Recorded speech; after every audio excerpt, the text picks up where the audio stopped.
Počas obednej prestávky si majiteľka Zlatníctva dala asi svoju najdrahšiu kávu v živote. Ja som ešte ani nesedela a hovorím, nejaký muž mi vychádza z predajne. Jeden z mužov sa dostal cez zamknuté dvere a začal rabovať. Z predajne si páchateľ odniesol finančnú hotovosť a zlaté šperky, či majiteľke spôsobil škodu približne asi 30 000 eur. Kusov toho bolo, čo som si robila inventúru, 177.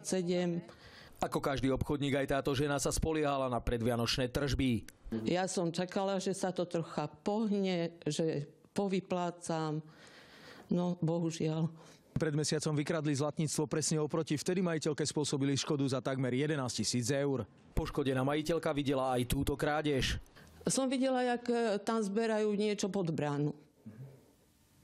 A potom som zistila, že nese paleto, tak som už volala políciu. Či ide o tú istú skupinu mužov, ktorí kradli pred mesiacom, nám polícia nepotvrdila. Polícia pracuje s viacerými verziami, preto nemôžeme vylúčiť ani túto možnosť. Ak páchateľov krádeže chytia, hrozí im, že strávia za mrežami až 10 rokov. Z Trenčína Michal Bujna, televízia Markíza.